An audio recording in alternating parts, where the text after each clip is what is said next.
Muy buenas tardes, tengan todos ustedes aquí en Conversando con Orfe. Este programa es como para el 100, pero bueno, es el 89, pero hay que aprovechar que se juntaron estas personalidades. Y bueno, la verdad es que no había tenido yo la necesidad de hablar de tres personas completamente profesionales, exitosas. Bueno, pues hablar de el maestro Juanito de Arana, pues es que como que pudiéramos agregar que no sepamos. Obviamente un referente en el ámbito fiscal de nuestro país, contador público, obviamente, bueno, pues todo un especialista, maestro, expositor, socio, por supuesto, de su propio consorcio, de su propia firma, asesor fiscal, miembro de todas las asociaciones que por supuesto agrupan y que generan valor en beneficio del gremio contable. Y bueno, pues por supuesto, pues también hablar del maestro Juan Antonio Barragán, que es bueno, pues el abogado en diversos temas, también una personalidad. Pero bueno, es que no tenemos muy poco tiempo y entonces si me dedico a leer los currículos, se nos van la hora. Entonces, pero nosotros se los hacemos llegar para que vean el programazo que tenemos, por supuesto, ahorita. Y bueno, pues Juan Arturo de Arana Torres, obviamente también contador público, maestro en No, impuestos, abogado, abogado, abogado. abogado, sí. Eh, y pues si pudiéramos hablar del consorcio, del grupo de Arana que se ha, bueno, pues consolidado en nuestro país para hablar de todos estos temas y que por supuesto me da muchísimo gusto que tenerlos en esta edición 89, ¿sí? De este Conversando con Orfe, y que bueno, fue idea, por supuesto, de ellos y nos da muchísimo gusto, un privilegio, un honor. Ya no quiero quitarles tiempo, ya están todas las credenciales, ya no podemos agregar más porque ellos solitos lo van agregando como va pasando el tiempo y van, por supuesto, preparándose, especializándose y actualizándose en temas como este, que fue la reforma fiscal 2022 y que hay, yo en lo personal, pues sigo con muchas dudas. Entonces lo que voy a hacer yo es tomar mi pluma, mi lápiz, aprender de esta clase magistral con estos tres expertos en el tema y que por supuesto forman parte de nuestra comunidad Orfe.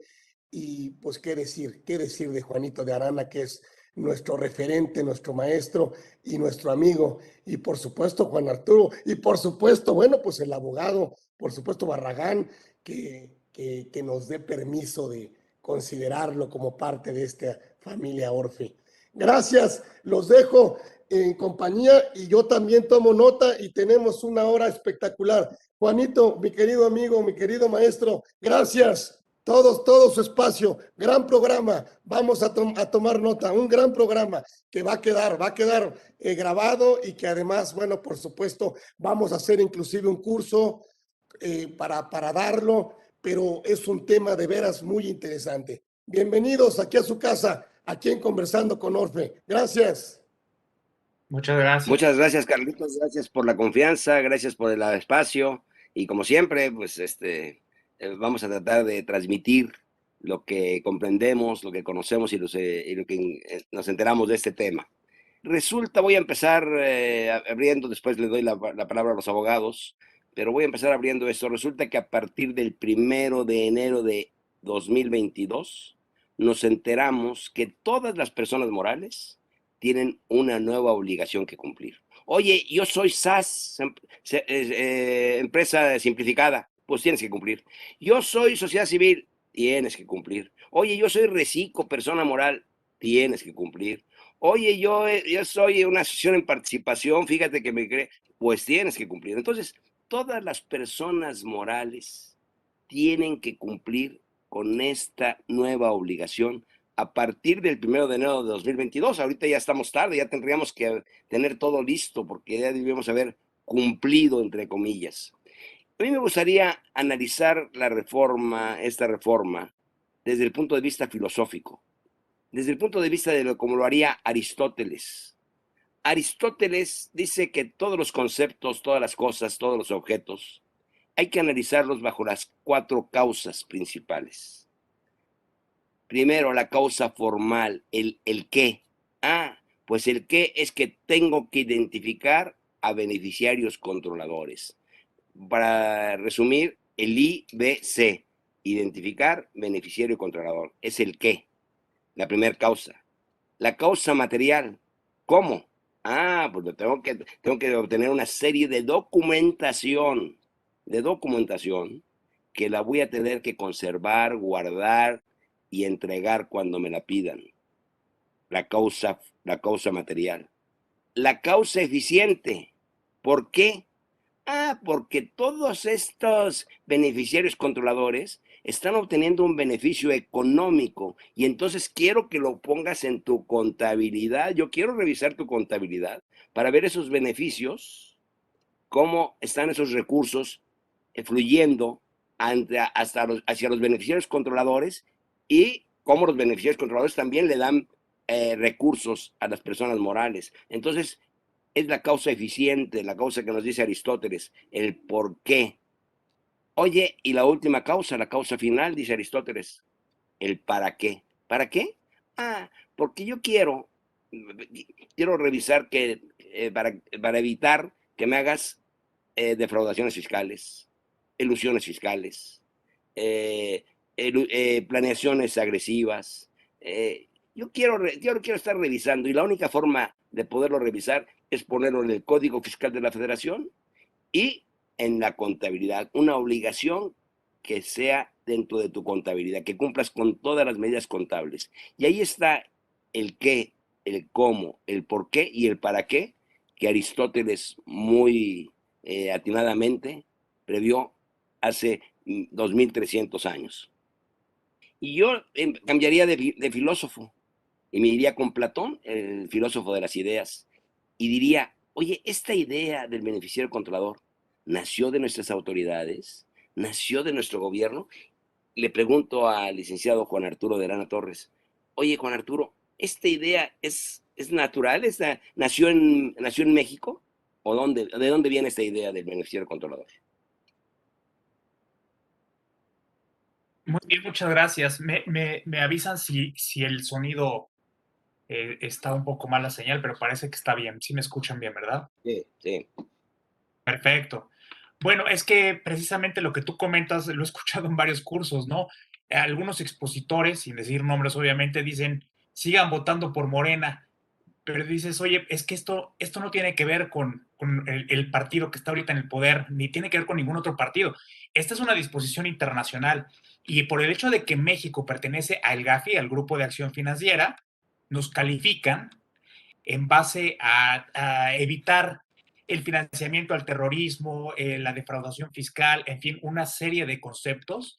Y en ese momento lo que hace el GAFI al momento de calificar dice, oye, México no está identificando debidamente al beneficiario controlador, al beneficial owner, como dirían internacionalmente.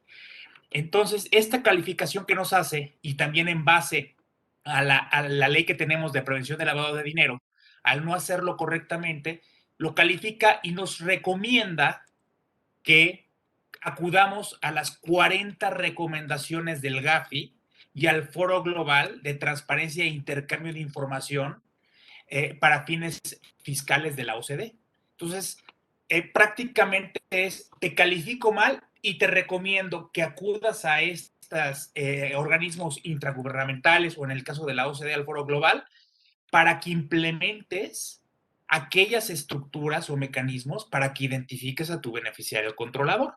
Y de ahí partimos, sobre todo al momento de identificar y de interpretar quién es nuestro beneficiario controlador, porque como ustedes sabrán, y ya lo habrán repasado, el artículo 32B Quater del Código Fiscal de la Federación me dice en su último párrafo, para interpretar lo dispuesto en este artículo, específicamente este artículo, puedo acudir a las recomendaciones emitidas por el Grupo de Acción Financiera y así como por el Foro Global de Transparencia e Intercambio de Información para fines fiscales de la OCDE.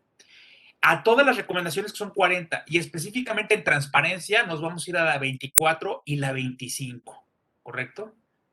Ahí vamos a encontrar quién es el beneficiario controlador o el beneficial owner, y hablando específicamente de estructuras jurídicas, porque la legislación mexicana, en lugar de llamarle estructuras jurídicas, le llamo figuras jurídicas, y ahí también hay muchas confusiones de parte de contadores, abogados, colegios de notarios. En decir, figura jurídica es un contrato de arrendamiento, figura jurídica es una copropiedad, es un usufructo, en fin. Bueno, si podemos interpretarlo con base a lo que dice el GAFI y al Foro Global, estructura jurídica nos está indicando que es un fideicomiso o cualquier otra figura similar al fideicomiso. Es decir, incluso puedo identificar, porque sean propietarios de sociedades mexicanas, a un trust bajo la legislación anglosajona, a un fiducie bajo la legislación francesa, a un true hand bajo la legislación alemana. Todos ellos son similares al fideicomiso. Eso es lo que está buscando la autoridad, y es como, bajo mi interpretación, deberíamos de ver lo que se entiende por estructura jurídica, no irnos más allá a lo que son los contratos de compraventa, arrendamiento, etcétera. Correcto. Y voy a cambiar de filósofo. Ahora voy a acudir a René Descartes, el filósofo del razonamiento, de la investigación, y le preguntaría yo al licenciado Antonio Barragán, brillante expositor en estos temas y en varios otros. Toño, ¿qué consecuencias va a tener la persona moral, cualquier persona moral, la que está en liquidación, la persona moral que está en suspensión, la persona moral, todas las personas morales, y a lo mejor hasta los sindicatos, digo, ya ustedes lo dirán, que no tienen que llevar contabilidad, creo que también entran dentro de esta obligación. ¿Qué consecuencias tendrá el no cumplir? ¿Cómo razonamos qué consecuencias puede suceder por no cumplir?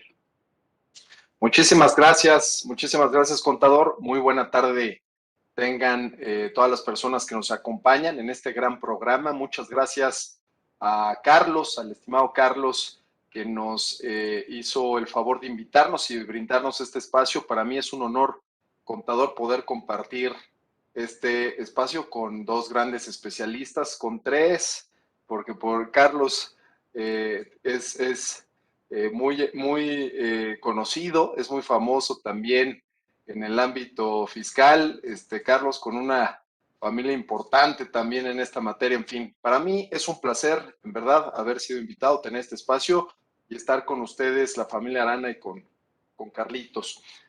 Muchas gracias. En atención a esta pregunta, a mí se me hace muy importante esta pregunta por lo siguiente, mi querido contador.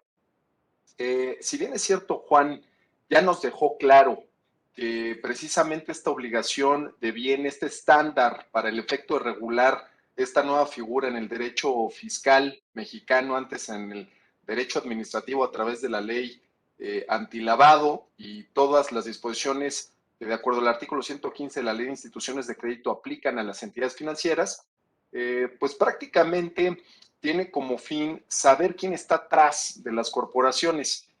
Vale la pena mencionar que uno de los aspectos que más le interesan actualmente a las autoridades mexicanas, fiscales, administrativas, quienes se dedican a la persecución de delitos, es saber quiénes son las personas físicas que están atrás de los actos jurídicos, es saber quiénes están atrás de los contratos societarios, saber quiénes están atrás de los fideicomisos, saber quiénes están atrás de las criptomonedas, porque a donde quiere llegar la autoridad es a detectar si esas personas que están atrás de todos estos vehículos corporativos, actos jurídicos, activos virtuales, etcétera, quieren ir a constatar que los recursos que han aportado a estos vehículos jurídicos para la compra de criptoactivos, para la conformación de fideicomisos, entre otras figuras que ya comentó por ahí Juan Arturo, pues son recursos de procedencia lícita, y por procedencia ilícita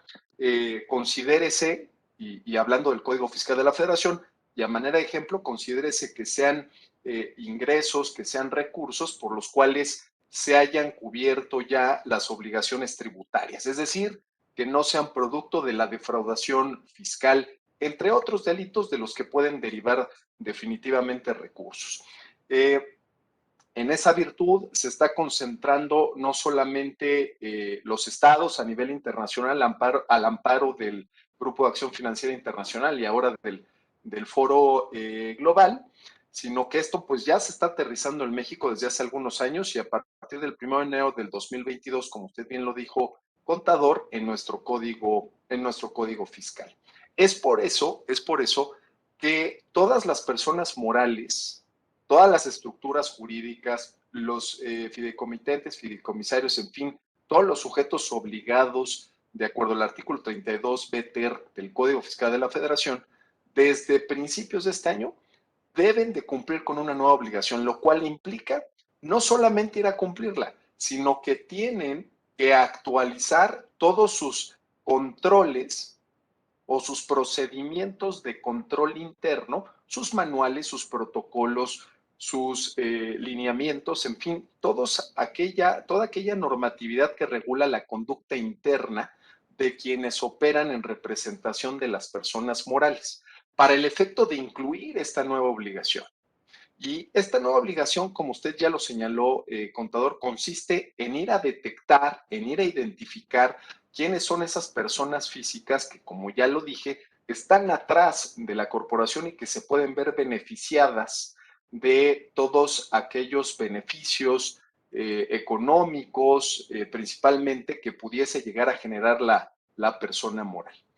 En atención a esto y en términos generales, como lo estamos tratando en este momento, las autoridades, en este caso el Servicio de Administración Tributaria, se reserva la facultad de ir a verificar que las personas morales cumplan con esta obligación, repito, a partir de que entró en vigor 1 de enero del 2022. Y lo que van a hacer las autoridades, contador, en atención a lo que ahora nos dice el Código Fiscal, es ir a notificar formalmente a las empresas, a las personas morales que están sujetas a esta obligación. De acuerdo al 134 del Código Fiscal, les van a decir en atención al 32 BTER, te requiero todos los datos y toda la información que de acuerdo a la resolución miscelánea fiscal ya se dio a conocer específicamente en la regla 28121 y 28122 de esta resolución miscelánea para el 2022. Te voy a requerir toda esta información, persona moral. Vas a tener un plazo de hasta 15 días hábiles para presentarme esta información a que se refiere el código y la resolución miscelánea fiscal para 2022. Hay por ahí un plazo de prórroga de 10 días adicionales, pero ojo, les recomendamos, como bien lo decía por ahí en otro foro Juan Arturo, les recomendamos que antes de hacer valer esa prórroga o confiarnos de que se puede prorrogar el plazo, tengamos una causa debidamente justificada, porque así lo dice el código, y al final del día esa causa debidamente justificada quedará a criterio de la autoridad fiscalizadora, por lo cual les recomendamos que dentro del plazo de los 15 días presenten la información que para estos efectos nos exige el código y la miscelánea. ¿Qué va a pasar? ¿Qué va a pasar para todas aquellas empresas que no presenten esta información que acabamos de mencionar por todos y cada uno de los beneficiarios controladores que se hayan identificado por cada persona moral? El propio Código Fiscal de la Federación nos establece en principio una multa, contador, una sanción que podrá ser de entre 1,5 millones a 2 millones de pesos por cada expediente, por cada cédula de identificación de cada uno de los beneficiarios controladores que no se le presente al Servicio de Administración Tributaria. Entonces, porque en muchas ocasiones nos han dicho, oye, esto podrá llegar a costar 1,5 millones de pesos por empresa, ¿verdad? Y siempre les aclaramos, es 1,5 millones a 2 millones de pesos por cada beneficiario controlador del que no se haya obtenido y conservado o actualizado la información que para estos efectos nos exige esta nueva obligación. Es decir, que si tenemos, por mencionar un ejemplo, identificados a 5 beneficiarios controladores, personas físicas de una determinada persona moral, y por ninguno de estos entregamos la información dentro del plazo que acabamos de mencionar a partir de que surta plenos efectos la notificación del requerimiento por autoridad competente, la multa del 1.500.000 de pesos a 2 millones se multiplicará por 5 veces, es decir, por cada uno de estos 5 beneficiarios controladores por los cuales no cumplí la obligación de identificarlos, de conservar la información y, además de actualizarla, entregársela cuando la autoridad me lo requiera dentro del plazo de los 15 días que acabamos de mencionar.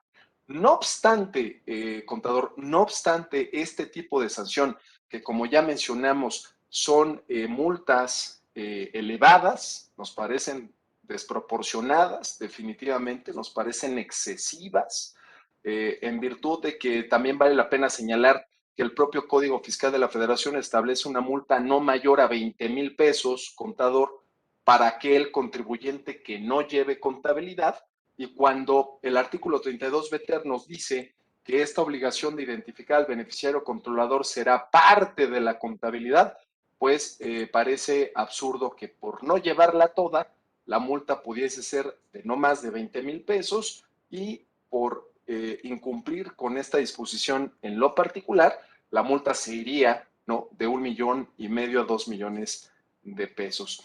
Adicionalmente a esta sanción, porque muchos nos preguntan, oye, ¿y ahí le para la autoridad?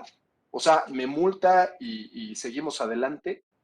Lamentablemente no, desafortunadamente no, porque además de afectar el patrimonio de las empresas a través de la imposición de este tipo de multas excesivas, lamentablemente se va a tener que cambiar la opinión respecto del cumplimiento de obligaciones fiscales de esa persona moral. Es decir, si tenía opinión positiva, este incumplimiento derivará en que se cambie a negativa la opinión y todos ustedes, todos los que nos escuchan, contadores y abogados fiscalistas, sabrán cuáles son las consecuencias precisamente de el que nos cambien la opinión de positiva a negativa, independientemente de que esto también podrá afectarnos en esa relación comercial que pudiéramos llegar a tener con el gobierno, para compras de gobierno. Entonces, es muy importante, y con esto cierro esta intervención, mi querido contador, dejar claro cuáles son las sanciones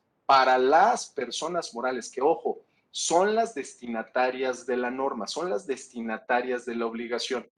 Es decir, estas serán sancionadas si no cumplen con identificar y con obtener los datos y la información que nos exige la miscelánea fiscal, con las multas que ya dijimos.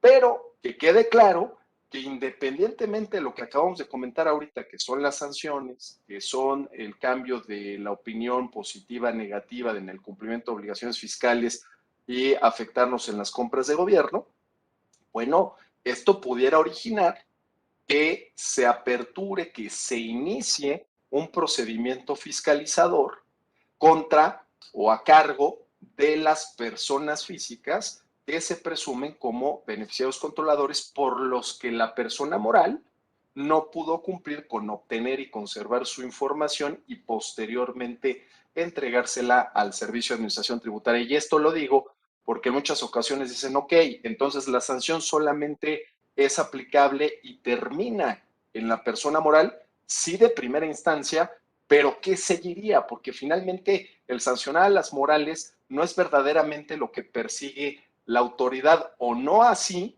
el parámetro o el estándar internacional. El estándar internacional exige que nuestras autoridades vayan hasta los beneficiarios controladores, personas físicas. Si no pudieron lograrlo porque la persona moral no logró presentar la información de cada uno de estos por la razón que sea, en tiempo y en forma, definitivamente cabe aclarar que lo que le interesa al Servicio de Administración Tributaria es ir a investigar los recursos o el incremento patrimonial de esas personas físicas denominadas ahora por el artículo 32 BTR en el Código Fiscal de la Federación como beneficiarios controladores. Recordemos que por ahí el artículo 91 de la Ley de Renta nos habla de un procedimiento de discrepancia fiscal.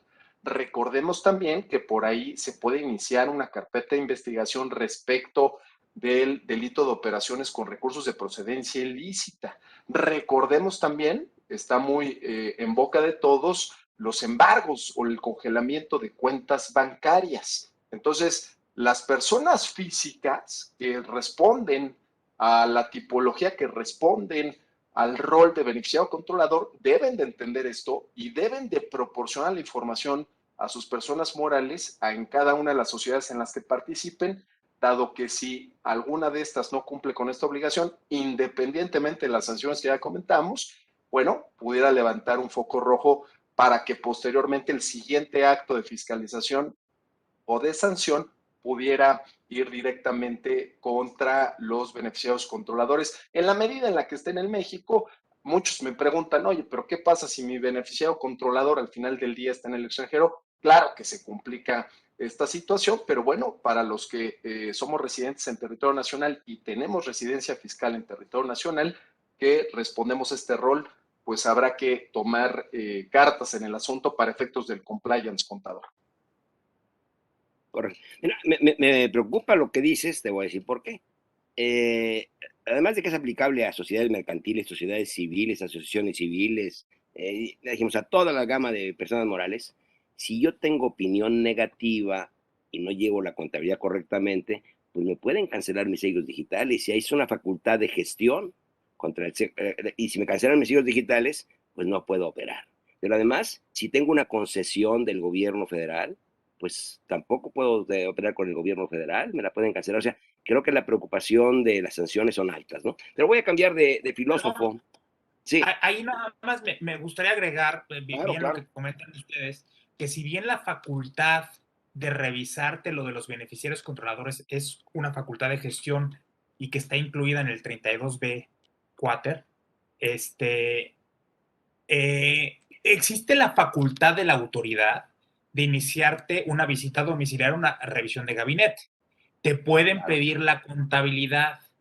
Si esa contabilidad no incluye a los beneficiarios controladores, creo yo, salvo la mejor opinión de los demás, que ahí es donde puede venir esta sanción de opinión de cumplimiento negativa y posible cancelación de sellos. O sea, no esperemos a que venga la facultad de gestión de 15 días para poder entregarle a la autoridad vía buzón tributario nuestra información. Tengámosla al día, porque en cualquier momento nos puede venir una visita domiciliaria, una revisión de gabinete, donde nos revisen esto y pongan ese tipo de sanciones, salvo su mejor opinión, ¿no? Claro. Ahora, voy a cambiar de filósofo y voy a pensar que estuviera Hegel aquí y diría, oye, ¿cuál es la tesis, la antítesis y la síntesis para identificar a un beneficiario controlador? ¿Qué tengo que hacer? ¿Cómo hago mi plan de acción, Juan Arturo? ¿Qué haría yo ahí? ¿A quién van a identificar? ¿Qué voy a tener que pedir? ¿Qué voy a tener que tener como soporte? Correcto. Bueno, antes que nada hay que recordar, y como lo comentamos, ¿no? Es decir, hay que tomar las recomendaciones del GAFI y del Foro Global de la OCDE. Y me dicen que mi identificación tiene que ser en cascada. ¿A qué se refiere en cascada? Yo siempre tengo que identificar en el orden que me... Creo que el internet lo traicionó. Si quieres tú seguirle, Toño, con la pregunta, porque el internet estaba medio fallándole. Por favor, Toño. Por supuesto, contador. Esperamos que regrese pronto. Ahora ya verá, Carlitos, por qué fuimos tres, porque a cualquier cosa, mira, seguimos aquí. Adelante, Toño.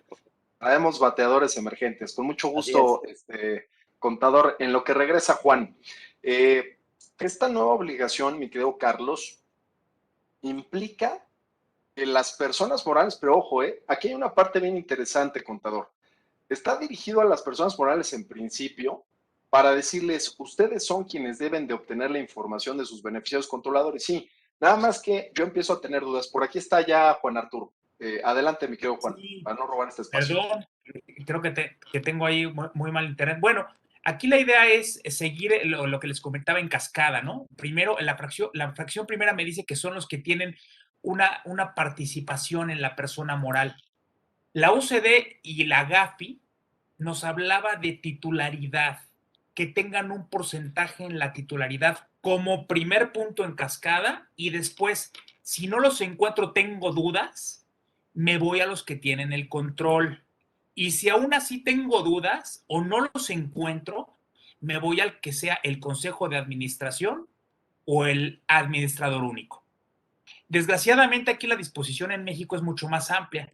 Me dice cualquiera que tenga un beneficio en su participación, así como los que tienen en última instancia el uso, goce o disfrute de un bien. Es muy amplia.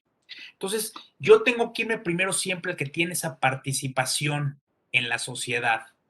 Y si por alguna razón no lo encuentro ahí, ya me voy a la fracción 2, que es por control. Ahí en control ya encuentro incluso a los que indirectamente o directamente tienen una participación del 15%, ¿no? Ese es el camino que habría que seguir de conformidad con este artículo. No es fácil, hay que interpretarlo, hay que utilizar lo que dice el GAFI y en cada situación va a ser muy diferente. Se trate de una asociación civil, de una sociedad civil, de una SA. Y si tengo sociedades que hacen una escala en esa sociedad de participación, va a ser cada vez más difícil encontrarlo. Puede suceder que yo tenga en esa sociedad un trust y a la hora que vaya a la legislación norteamericana me digan, no te puedo dar la información de quiénes son mis personas físicas. Si fuera el caso, lo documentamos y entonces identifico al administrador único o al consejo de administración. O sea, habrá que ver caso por caso cuál pudiera ser nuestros beneficiarios controladores. O sea, nuestra recomendación es abarcar en cascada y las dos fracciones y ya ver si tengo o no que identificar al consejo o al administrador único. Ese sería el mecanismo que seguiríamos, ¿no? De acuerdo. Oye, Bueno, Arturo, entonces vamos a pensar. Perdón, Adelante, Carlos, Toño. quiere intervenir don Carlos, adelante. a ver si voy entendiendo. Este control es diferente al control efectivo que se dio a partir de esta reforma para la negación de certificados o de firmas. Y esta responsabilidad es diferente a la penal para las personas jurídicas. Aquí me hablaste de una sanción pecuniaria o simplemente una inhabilitación para poder licitar con el gobierno, pero se resolvería de esa forma. Es decir, control para un aspecto, yo siempre he pensado que es el que decide cuándo llevarse las utilidades. ¿Ese sería el significado?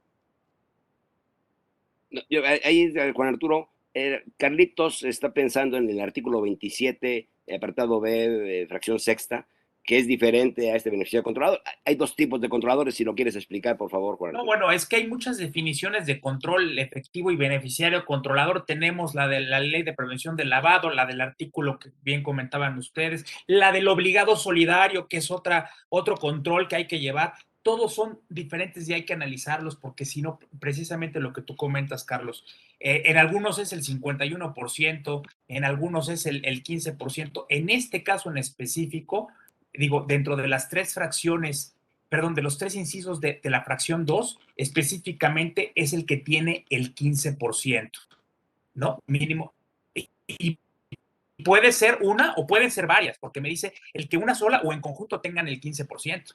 Ahora, bajo mi punto de vista, y creo que hemos coincidido ahí también Toño y acá el contador Juan de Arana, es la fracción primera me da los que tienen una participación directa.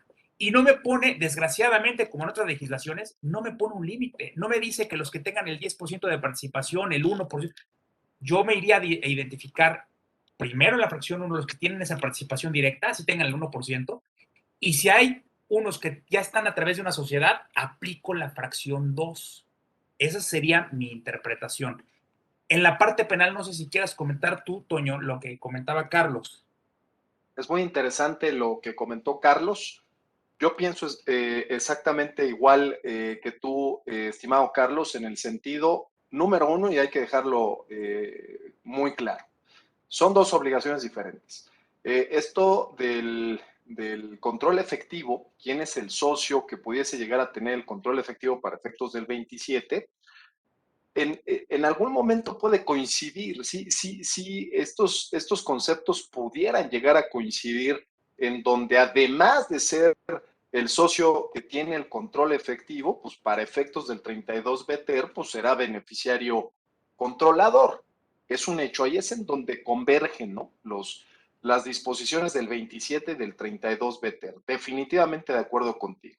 Sin embargo, hay que aclararle a la audiencia que se trata de dos obligaciones distintas. O sea, no porque converjan, quiere decir que ya porque presenté mi aviso ante el Registro Federal de Contribuyentes de acuerdo al 27, apartado B, fracción sexta, quiere decir que me tengo que olvidar de esta nueva figura que entró en vigor el 1 de enero del 2022.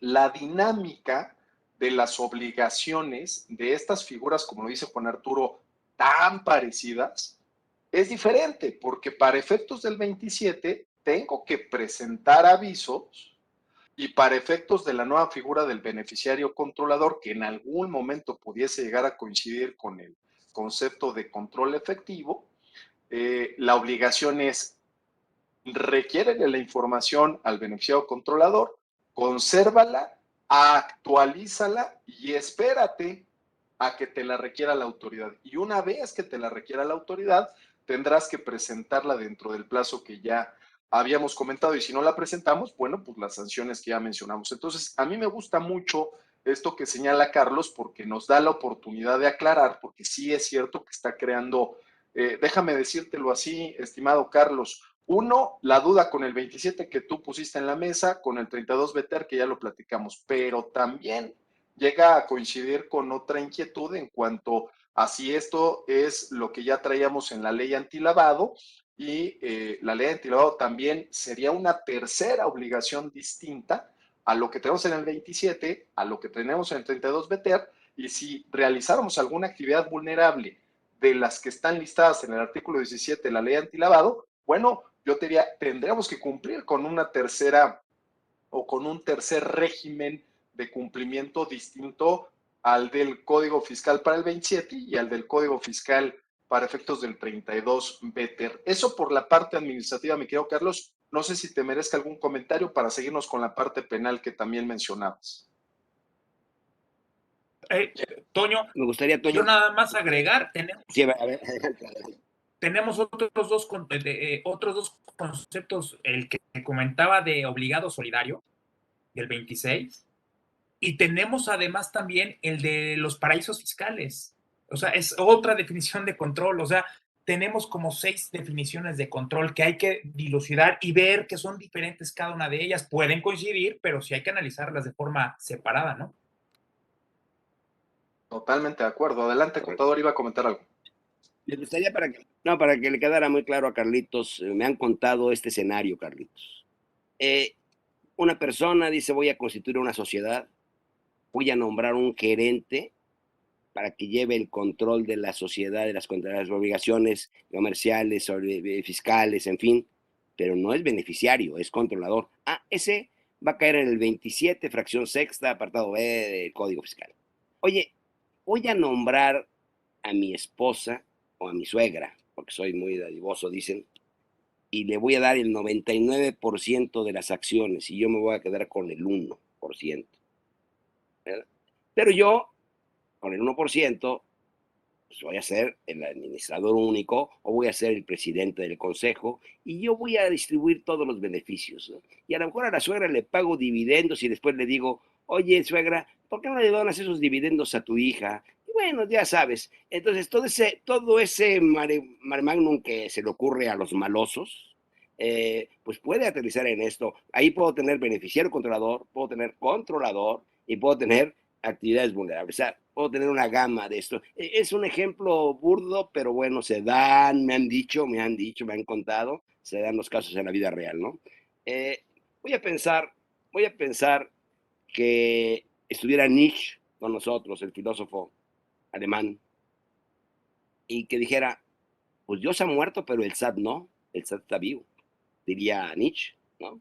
Y entonces le preguntaría a Toño Barragán, Nietzsche, oye, Toño, a ver, tenemos ya identificado al beneficiario controlador, pero fíjate que cuando lo identificaste estaba casado.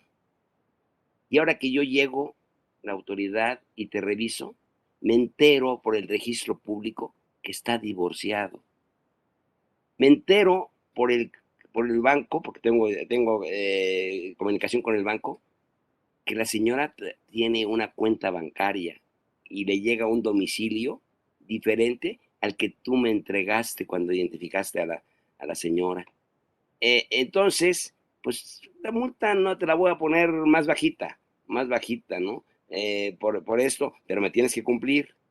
¿Qué puedo hacer? O un beneficiario controlador me dice, yo no te doy ningún dato, porque estás violando los datos confidenciales. Entonces no te voy a dar ningún dato.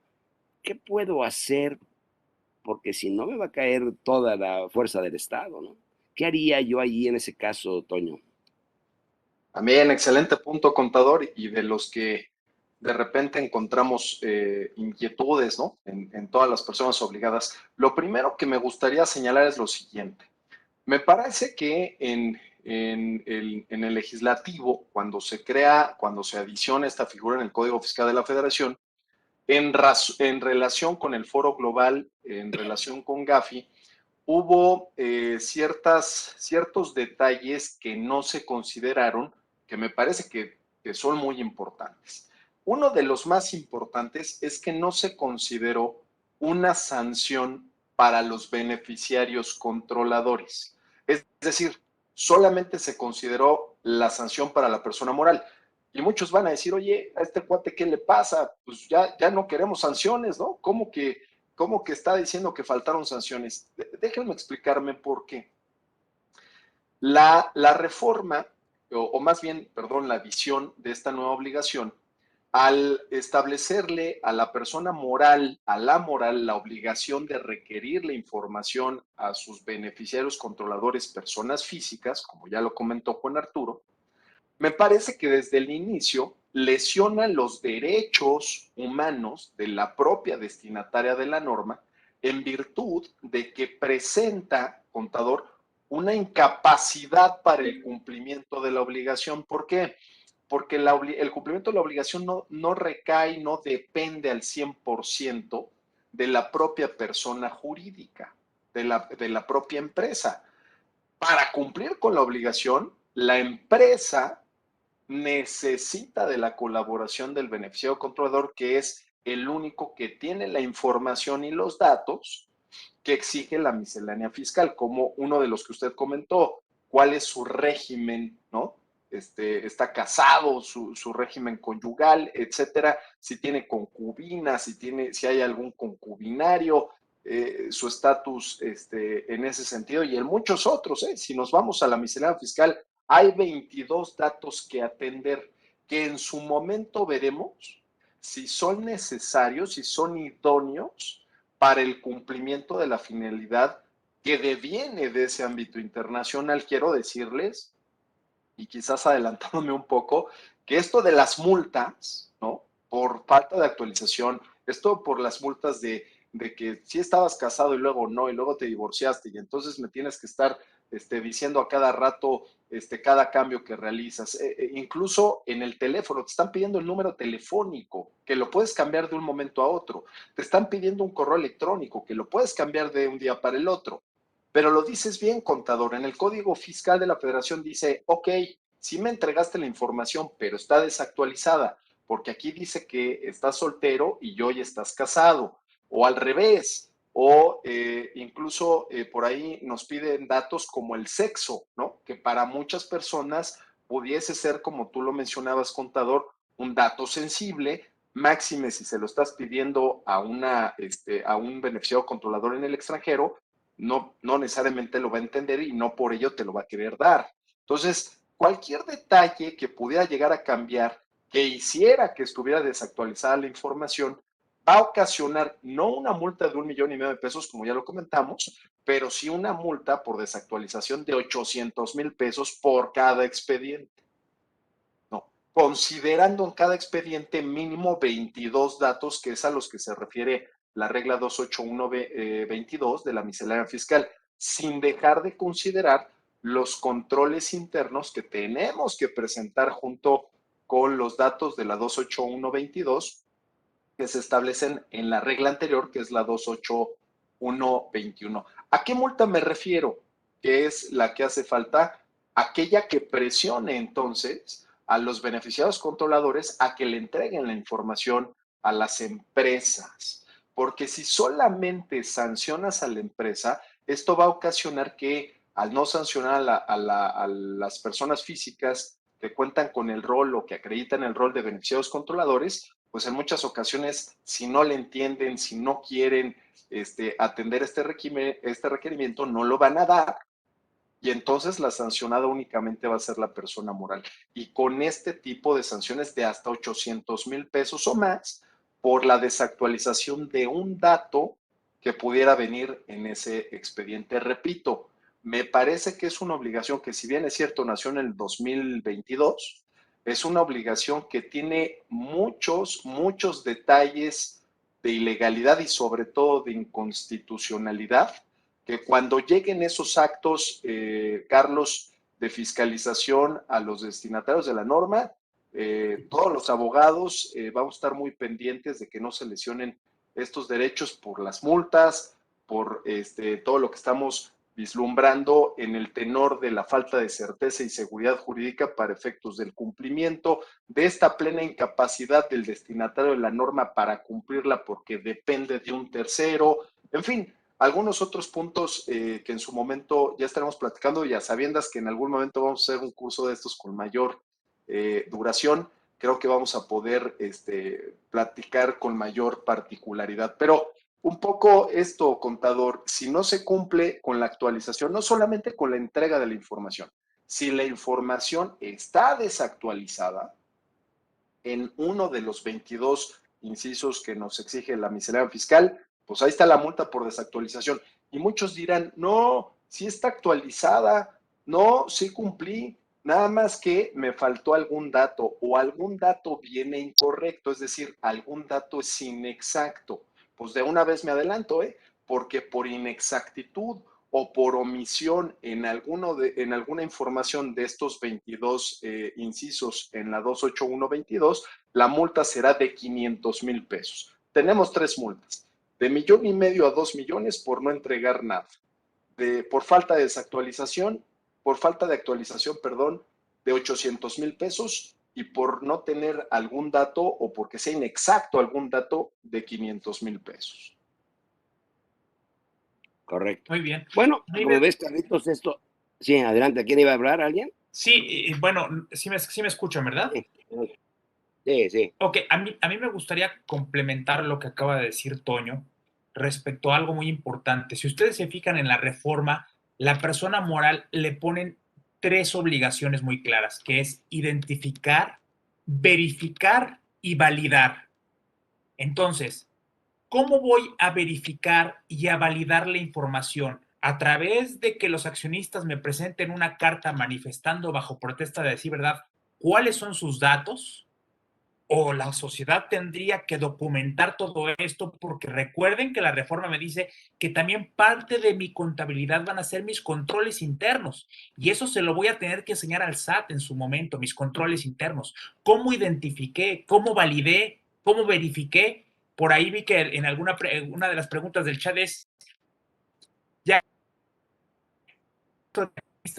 tienen la información requerida? No, ni siquiera la información del registro de accionistas es tan completa con lo que me está pidiendo ahora lo de beneficiario controlador. O sea, habrá que tener mucho cuidado en llevar esos controles internos y toda la documentación requerida para poder validar lo que me esté diciendo el accionista. Correcto. Bueno, imagínate que ahora estuviera nuestro gran amigo Immanuel Kant por acá y diría, oye, vamos a hacer una organización perfecta. Yo soy obsesivo en la organización. Y entonces tengo que llevar un control. ¿Qué tipo de control, qué tipo de manual, qué tendría yo que llevar en esto? Y se lo pregunto a los dos abogados, ¿no? Si quieren uno primero y otro después, como quieren tomarse la pregunta. Adelante, Toño. Juan, por favor. Bueno, nada más, si quieres, ahorita lo complementas, Toño. A mí me parece que el control interno debe de ser lo suficientemente completo para que no le quepa duda a la autoridad de que lo que estoy haciendo es lo correcto en cuanto a la identificación, la verificación y validación. Es decir, yo tengo que demostrarle a la autoridad ¿por qué consideré, yo persona moral, por qué consideré que esas personas eran mis beneficiarios controladores? Y en relación a lo que yo les comentaba de identificación cascada, ¿en dónde los ubiqué? Eso es lo que yo tengo que tener bien documentado. Una vez que yo le digo a la autoridad, mira, en estas fracciones y en estos incisos están estas personas, bueno, tengo que validar la información que me marca de todos los puntos que me marca la miscelánea. Y además, no sé qué opines, Toño, creo que se tendría que llevar un manual y posiblemente política sobre esto, ¿no? Ese punto que toca Juan Arturo me parece sumamente importante. ¿Por qué? La regla 28121 que de repente pasa desapercibida, porque luego nos vamos de la 28120, que es la que nos habla de cómo ir aplicando este proceso en cascada para identificar a los beneficiarios controladores, pues luego nos vamos a la 28122, que es la que nos dice cuáles son los datos que debemos requerirle a cada uno de los beneficiarios controladores para cumplir con la obtención y posteriormente con la actualización de esta información, con tal de estar listos en caso de que llegara el requerimiento del SAT. Pero de repente, como digo, nos brincamos la 28121 que nos dice, oye, cuidado, cuidado, que no solamente vas a tener que conservar, actualizar y en su momento entregar los datos a que se refiere la 28122 que ya mencionamos, sino que también te pueden llegar a exigir y por lo tanto, si no lo tienes, te pueden llegar a multar, así es como lo estamos interpretando el día de hoy, en caso de que no entregues los procedimientos, así lo dice la 28121, los procedimientos de control interno, y lo dice claramente, debidamente documentados. Entonces, en pocas palabras, nos está pidiendo un procedimiento, un manual de procedimiento, en donde se deje ver cuáles son los pasos, ¿no?, que vamos a tener que seguir interpretando esta nueva obligación para ir a identificar a los beneficiarios controladores y una vez identificados, qué les tenemos que pedir, cada cuándo se los tenemos que pedir y todas aquellas formalidades que vamos a tener que llevar a cabo con tal de que en todo momento contemos con la información completa, precisa, fidedigna y actualizada, ¿no? Entonces, lo que quiere la autoridad es que no obstante les pidas todos los datos a que hace referencia la regla 28122, que tengas un manual interno que también se te podrá exigir, por lo que estamos interpretando en la propia regla, para que se constate que tienes un procedimiento interno que te hace, de algún modo, evitar algún contratiempo, evitar fallas, evitar riesgos respecto del cumplimiento de esta nueva obligación. Entonces, sí es muy importante que para los que no tengan estos procedimientos internos, los elaboren, porque sí se los pueden pedir, y para aquellos que ya lo tienen, mi querido Juan, como tú y yo sabemos, hay muchas empresas que por el tema de vulnerables, por el tema de prevención de lavado de dinero, por el tema de compliance corporativo, por el tema de gobernanza corporativa, pues ya tienen manuales, ya tienen procedimientos. Para aquellos que ya tengan algo ya armado, pues, como ya lo dijimos, actualizar esos procedimientos considerando el cómo se debe y cuáles son los pasos que tenemos y las formalidades que cumplir para atender esta nueva obligación. Lo que terminaría diciendo es lo siguiente. Me parece otra vez que si la multa, estimado Carlos, viniera por no entregar estos manuales o estos procedimientos, a mi parecer, vamos a ver, en algunos años todos los que estamos aquí lo sabemos, van a venir los criterios del Poder Judicial, van a venir los criterios derivado de los medios de defensa que se presenten.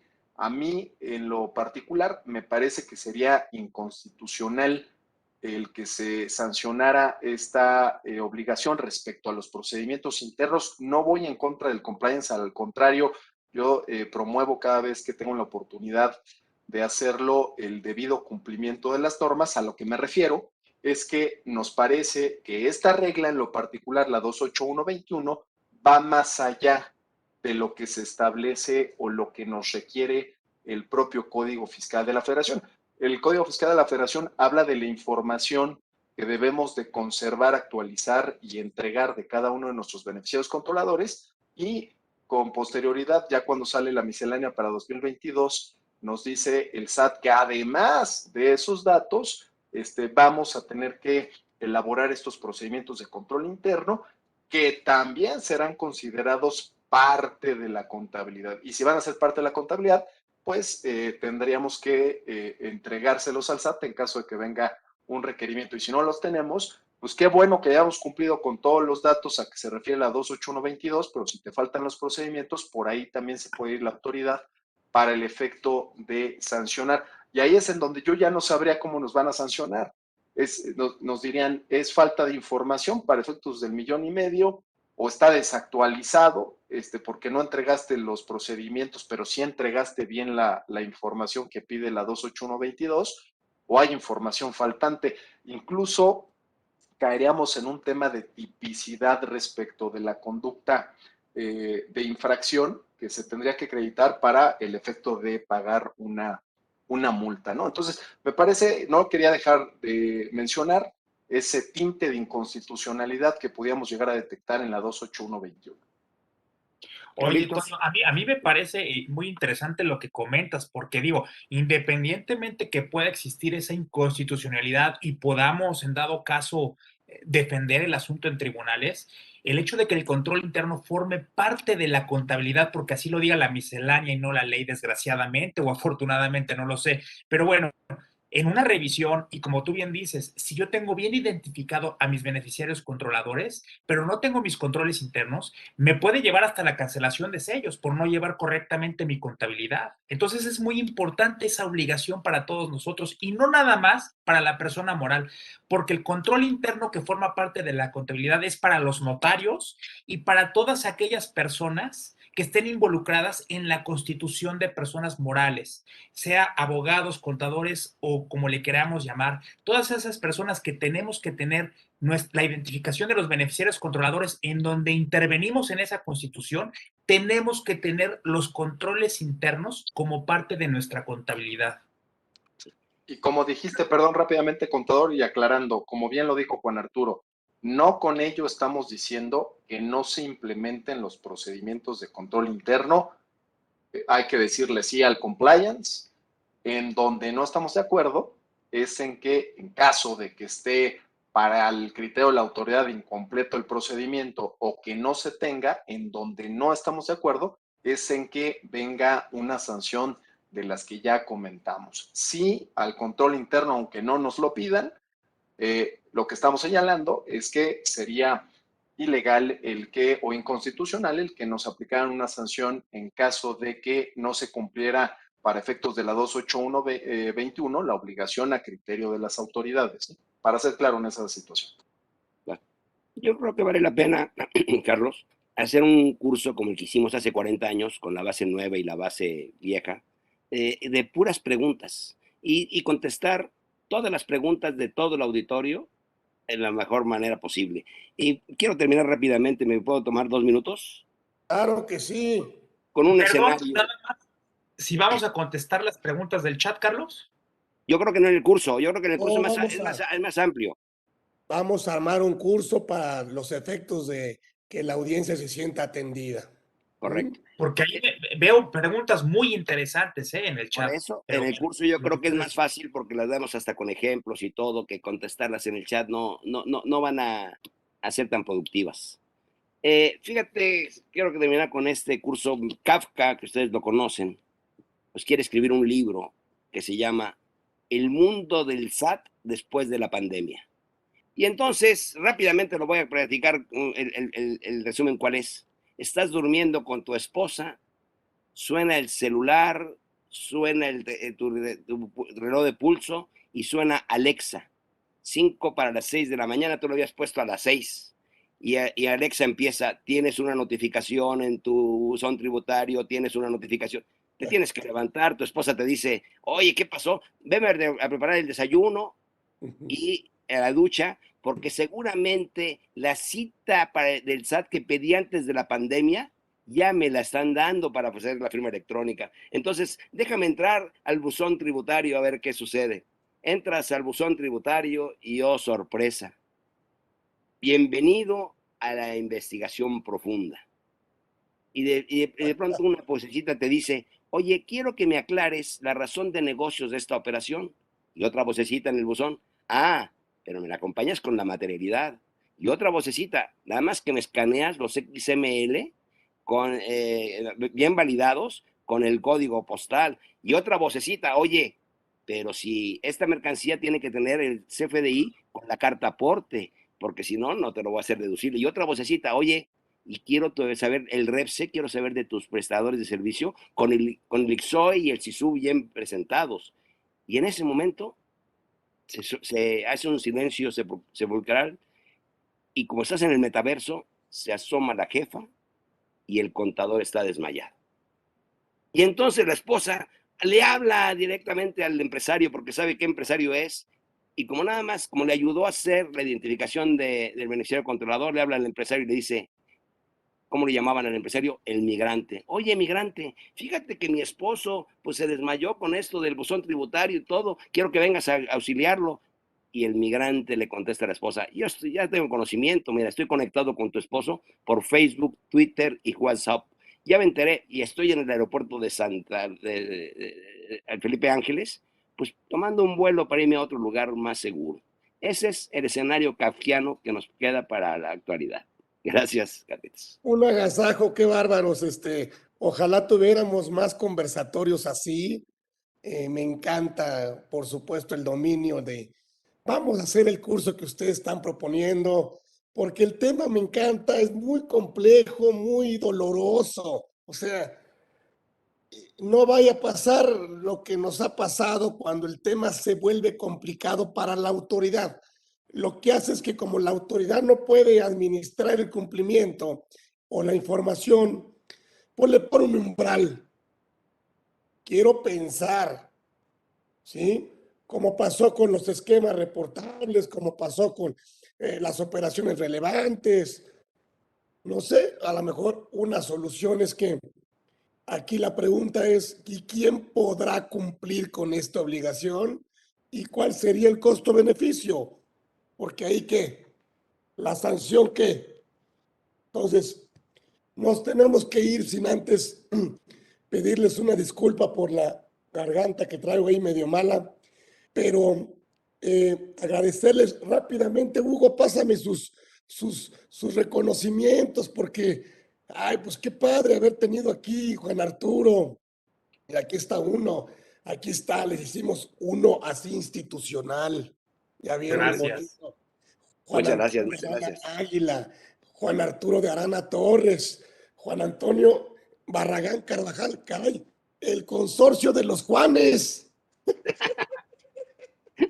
Sí, el consorcio de los Juanes, ya nomás el consorcio Arana que se integra de puros Juanes. Entonces, muchísimas gracias. Aliados Barragán y Arana, los dos aliados. Muchas gracias. Sí, Fíjate, gracias. entonces, bueno, pues empiezan ahí. Gracias, por supuesto, como siempre, muy agradecido. Siempre estaré agradecido de tener una gran exposición y un gran conversatorio. Esta clase será inolvidable para nosotros, pero que no quede aquí. Vamos a organizar el curso ahora para mayo, para ustedes, que ustedes digan, ustedes mandan, ustedes instruyen y nosotros estamos aquí para ustedes. Gracias. Aquí en Conversando con Orfe tuvimos aquí un gran programa con grandes fiscalistas y además grandes amigos nuestros. Gracias, un abrazo. Gracias. Gracias a todos, saludos a todos. Gracias. Gracias. Gracias, Carlos. Gracias, Gracias a muchas. ustedes. Un Buenas abrazo. tardes. Gracias. Un abrazo. Gracias, Juan. Gracias, contador. Gracias.